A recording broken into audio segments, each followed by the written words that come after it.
Oke, kembali lagi di channel saya 1105. Nah teman-teman, perkenalkan, nama saya Mikael Patuwo dari kelas F. Saat ini saya akan menunjukkan video simulasi mengajar saya pada mata kuliah Strategi Pembelajaran PAK. Selamat menonton.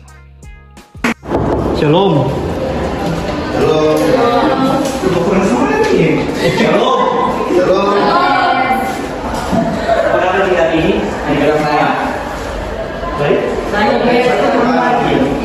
Dompet mah. Jadi adik-adik semua dalam konteks pembelajaran saat ini, sebelum kita membuka pembelajaran, kita mempunyai satu orang untuk berdoa di depan. Niki kalau cuci tangan saya cari. Belajar berdoa. Mari kita berdoa. Ya Allah Bapa yang bertata di dan kami dapat kami dengan baik. Berkati amin. Amin. Oke, jadi teman-teman, jadi adik-adik semua, dengan tak mau panggil Ustaz aja. Ya, Bapak Guru. Ustaz. Hadir selalu. John. Hadir. Oh ada. Jun baru datang aja. Kita kalau minggu lalu orang belajar tentang berkelimpahan, hidup berkelimpahan. Sebelum orang lanjut di materi yang baru, kamu bertanya, ada yang belum paham tentang materi yang baru? Belum. Jadi hidup berkelimpahan itu ketika seseorang mampu mengasihi Kristus Yesus di dalam kehidupannya. Jadi dialah yang memberikan orang kehidupan, bahkan yang menolong orang dalam kelemahan, yang memberikan kekuatan serta penghiburan bagi setiap orang yang ada di dalam kesesakan hati. Nah, mungkin itu ya sebagai pembuka orang di saat ini. Jadi teman-teman semua selalu paham materi yang lalu, adik-adik semua paham materi yang lalu. Itu belum kan? Yang inti. Iya. Jadi orang bisa akan hidup berkelimpahan ketika dia Alkitab. Masa kecil ini bawa Alkitab mana? Belum nih. Nanti melihat. Jadi minggu depan usahakan teman-teman semua boleh bawa Alkitab ke kelas ya. Ya. Jadi kak di sini. Jadi kak di sini membagikan materi karena berhubung LCD tidak jadi, kita membagikan materi kita ke masing-masing.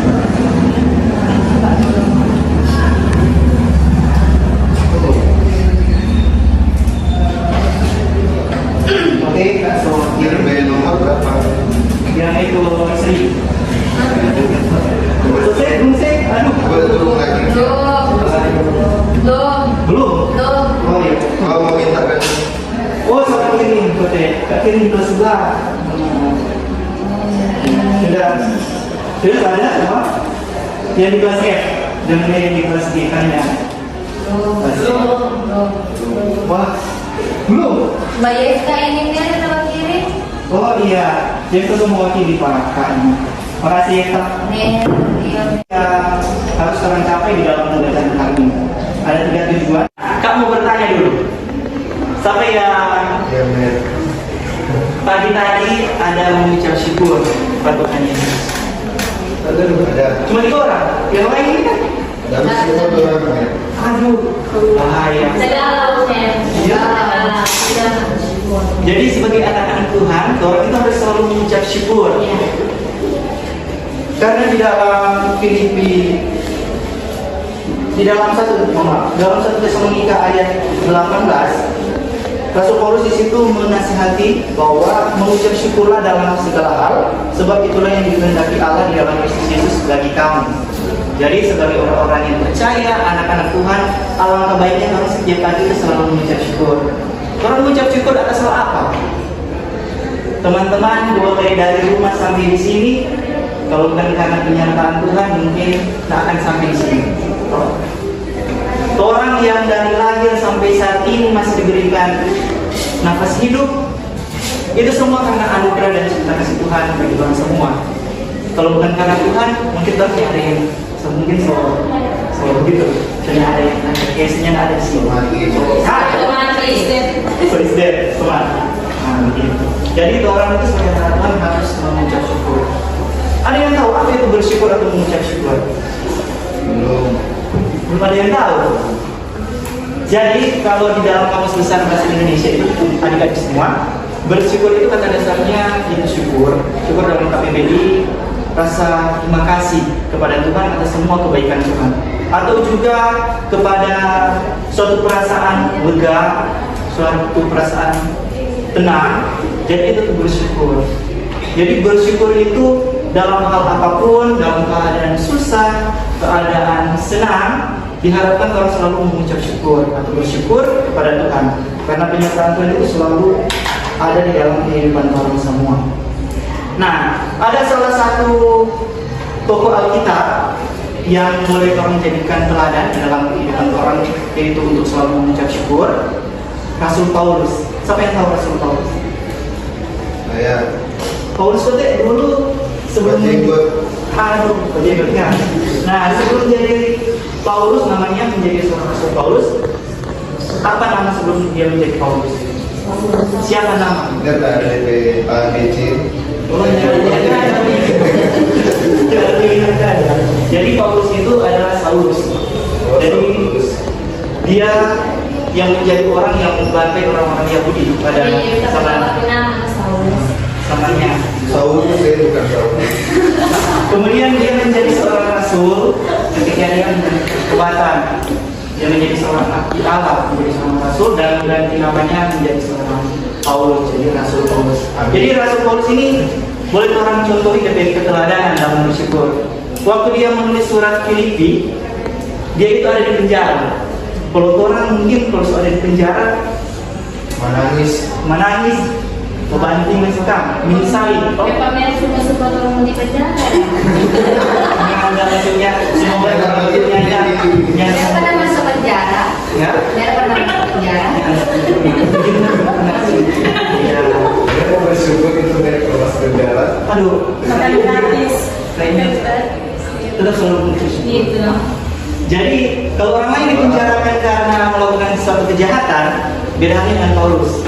Paulus dipenjarakan karena Injil. Untuk mengabarkan Injil kepada setiap orang, dia rela untuk dipenjarakan. Injil itu apa namanya? Kabar baik. Oh. Kabar baik. Contohnya bebas episode apa namanya? Iya. Jadi kita sampai kita lebih dulu. Kita lebih dulu makannya. Dia boleh juga. Oh iya, kita mood pamer. Kita harus skip John, sudah mood pamer. Waduh. Oh tuh habis itu baru di situ. Ayo udah skip. Coba, dia baru mau bertanya apa? Lupa. Injil. Injil namanya. Injil lah, Bukan Injil, bukan Injilia, bukan Injilia nenek. Oke, saya itu namanya Injil. Oh, Injil ya, Injil. Siapa ini sana?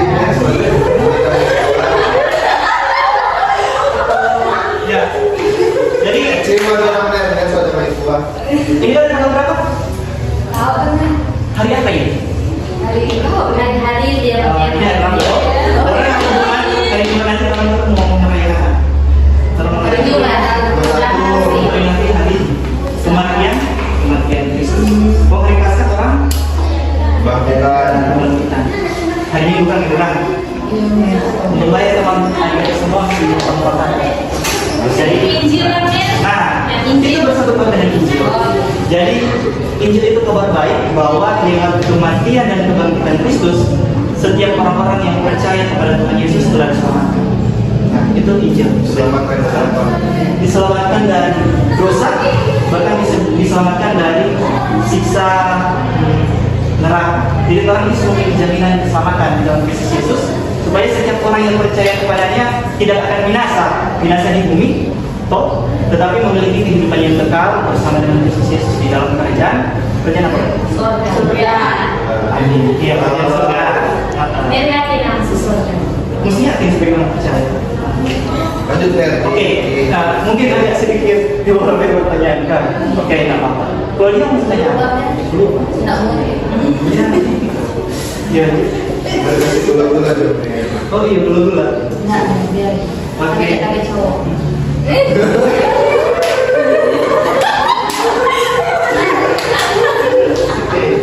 Oke, kita lanjut nih, orang lanjut. Nah, itu Rasul Paulus boleh terang jadikan contoh dan teladan. Toh, walaupun dia dipenjarakan karena Injil, toh, apakah dia bersungut-sungut? Apakah dia selalu mengeluh? Dia tidak pernah mengeluh ketika dia berada di dalam penjara. Tetapi justru dialah yang menguatkan orang-orang yang ada di luar penjara. Itu teman-teman semua boleh lihat bahwa di dalam surat-surat yang dia tuliskan, dia selalu mengucap syukur, bahkan selalu hidup untuk menguatkan orang-orang, yaitu mereka harus selalu bersukacita. Jadi harus selalu mengucap syukur dan bersukacita. Itu ada di dalam Filipi 4 ayat 6. Nyatakanlah dalam segala hal keinginanmu kepada Allah dalam doa, permohonan dan ucapan syukur. Itu Filipi 4 ayat 6. Kemudian Filipi 4 ayat 7. Dengan demikian maka kita akan mengalami damai sejahtera Allah. Jadi ketika orang ada dalam kesesakan, ada dalam tantangan hidup, ketika orang mampu mengucap syukur, toh orang akan merasakan damai sejahtera di dalam orang lain. Mungkin itu ya gambaran mengenai keteladanan Rasul Paulus. Nah, kemudian ada salah satu cerita juga. Orang langsung di manfaat bersyukur. Nah, jadi manfaat bersyukur ada 3. Manfaat bersyukur yang pertama ialah hidup bersyukur akan membuat kita lebih merasa nyaman dan bersemangat menjalani hari-hari kita. Kemampuan kita juga akan lebih berkembang kalau kita membiasakan diri hidup bersyukur. Nah, sampai di sini ya insecure. Apa itu? Ini insecure ini apa sebenarnya? Tidak percaya diri, rendah diri juga maksudnya. Insecure karena apa? Dibora. Lantaran sekolah. Mana masih ada sehat? Tuhan sehat-sehat tak sakit. Itu harus kasih. Kalau yang lain ada insecure dalam hal apa? Mungkin ada yang hitam, kalau Pak memang sadar diri. Kan hitam gitu. Iya. Dari hitam manis.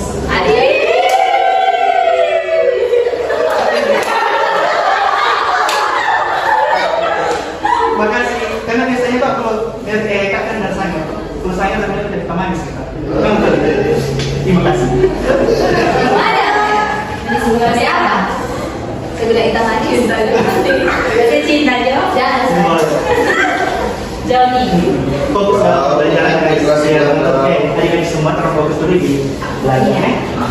Jadi manfaat yang pertama yaitu tadi yang sudah Kak katakan, hidup bersyukur akan membuat kita lebih merasa nyaman dan bersemangat menjalani hari-hari kita. Kemampuan kita juga akan lebih berkembang kalau kita membiasakan diri hidup bersyukur. Coba adik-adik semua pikir, kalau adik-adik merasa diri bahwa kita digode, kita ini hitam, ataupun kalau di dalam kelas kita ini paling bodoh sekali, bodoh sekali di dalam kelas. Apakah adik-adik akan maju? Apakah adik-adik akan bukan maju dalam posisi, tapi maju untuk melawan rasa rendah diri dari adik-adik? Enggak. Jadi usahakan itu adik-adik semua itu harus selalu bersyukur. Dengan bersyukur maka ada semangat yang timbul di dalam diri adik-adik semua. Mungkin adik-adik yang dulu merasa diri yang buruk sekali, kita mau sekali maju di depan kelas, ini adalah rasa syukur bahwa setiap orang yang harus disadari, setiap orang itu memiliki kelebihan masing-masing. Bahkan juga kelebihan yang ada pada teman lain juga boleh orang jadikan contoh dalam perang kehidupan. Betul, Dewa. Pertama dulu Dewa. Kasih. Oh iya. Itu namanya motivasi kan? Iya. Jadi dengan ada rasa syukur, orang akan memiliki semangat untuk lebih maju ke depan.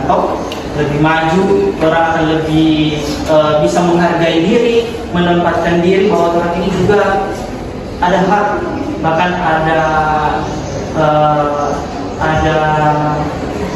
kesempatan yang sama lah untuk bisa sama-sama dengan teman-teman lain, berani maju ke depan, berani menjawab juga.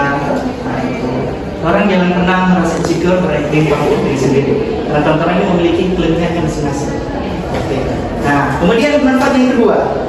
Manfaat yang kedua yaitu hidup bersyukur adalah membuat diri kita lebih sehat. Ada di dalam Amsal 17 ayat 22, hati yang gembira adalah obat yang manjur, tetapi semangat yang patah mengeningkan tulang. Orang-orang yang semangat dari orang-orang yang kurang bersyukur. Nah, ada satu kisah di Cina, dia nama tuh ibu Xiao Liu, Xiaomei. Oh, sana Tuan. Kalau ada Mandarin ya. Oh. Di buku cetak pasti ada gitu. Ada namanya. Iya. Xiaomei. Nah, di Guangdong, Iya. Cina. Jadi dia itu berumur 102 tahun.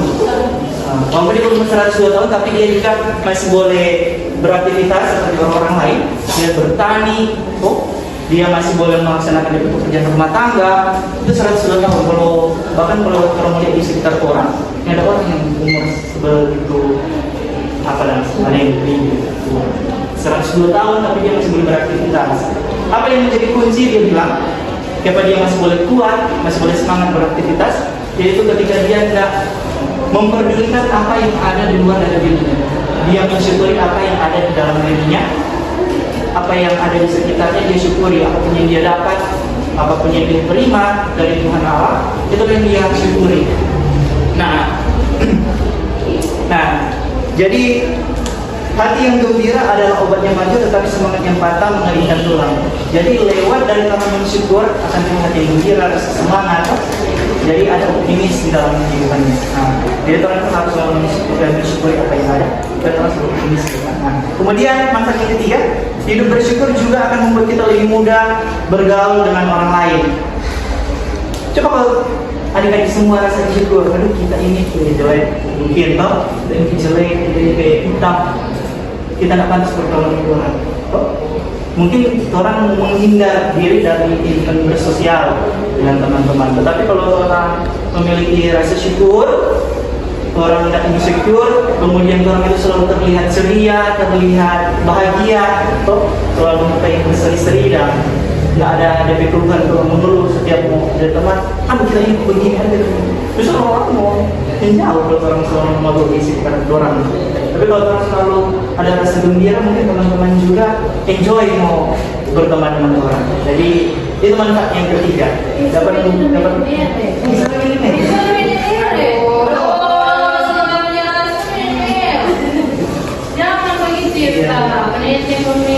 Jalan tertinggi. Iya, boleh tolong matikan dia Pak? Iya benar. Oke, baik. Jadi dalam bersyukur, ketika orang mampu mengucap syukur, ada manfaat-manfaat yang dapat orang alami di dalam kehidupan. Legend. Oh, iya. Jadi ada manfaat-manfaat yang dapat orang mengucap syukur.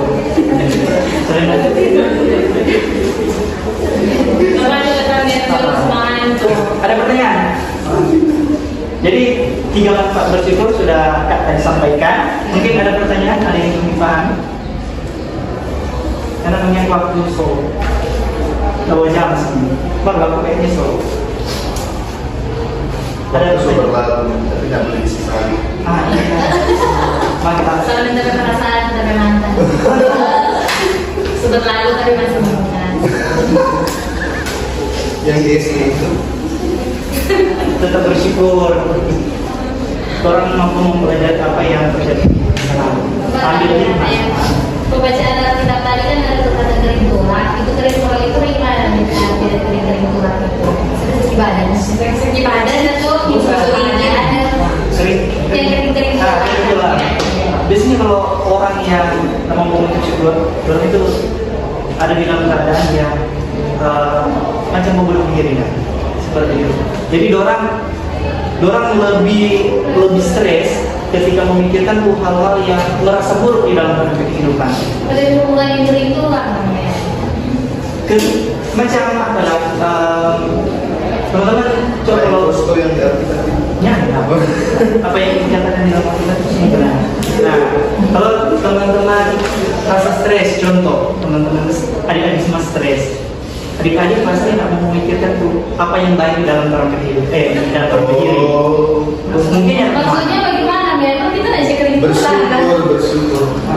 mungkin yang berpikir kita harus makan menjaga kesehatan, toh? Selalu tuh jangan dalam jangan lupa. Iya, kalau jangan makan. Dan soalkan. Terima kakak. Iya.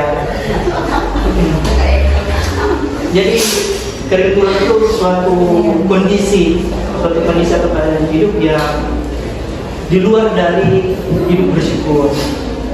Nah, begitu. Nah, jadi ada pertanyaan yang lain. Jelas. Jelas. Ya. Semua lonceng. Logika. Iya, karena masih. Ya, betul. Jadi semangat kok. Joni tidak tidur tadi. Jadi nanti dari mana? Ada basketball. Jelas. Semangat kok. Semangat. Tapi setengah salah. Menyanyi lagu bersyukur kepada Tuhan bersyukur.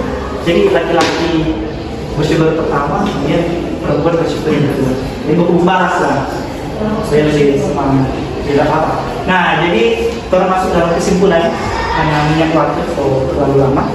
Nah, jadi kesimpulannya bersyukur adalah suatu ungkapan terima kasih atas semua kebaikan Tuhan yang boleh dialami dan dirasakan sebagai anak-anak Tuhan.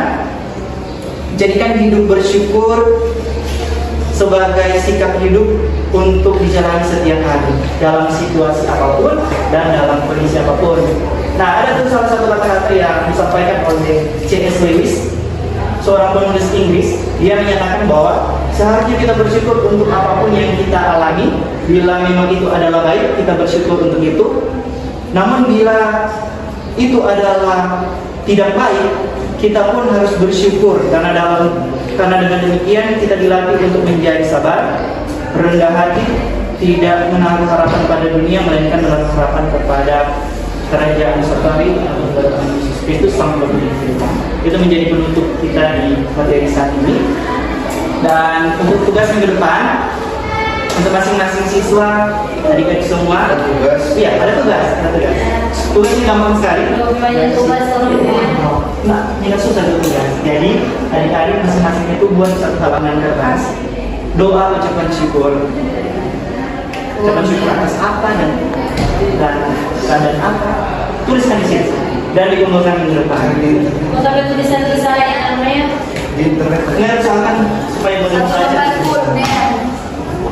Yang penting satu halaman tak lewat.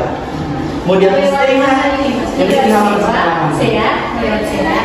Iya, jelasin. Oh, kamu bisa ya? Iya, tahu. Oh iya, nanti mau mampir. Iya, jadi inilah akhir dari pembelajaran kita di saat ini. Dan untuk menutup pembelajaran kita di saat ini, bolehkah karena kau tadi terlalu aktif, jadi kau boleh mau menutup. yang 9 kali tak Mood, baik. Boleh bagi tahu. Jadi boleh kalau Bersyukur. kan teman-teman yang mau berdoa kan boleh tutup. Yo, tahu bersyukur. Princess, cepat princess, dibujuk ner. Nilai ner, nilai. Ini boleh. Gula-gula katanya. Orang harus bersifat objektif. Iya, jadi mau Bersyukur. yang lain. Ner lebih perhatian suka. Jadi minggu depan doa buka tahap. Jadi untuk saat ini doa tutup akan dibawakan oleh Yefta Umar. Yefta lagi. Bersyukur. Dan kita perlu tahu berdoa. Teman-teman, mari kita berdoa. Tuhan Yesus, kami bersyukur buat pembelajaran ini, buat materi pelajaran yang telah kami terima dalam nama Yesus. Haleluya, amin. Cepat sekali harus berdoa. Oke, baik, terima kasih atas perhatian dari semua. Sampai jumpa di kelas minggu depan.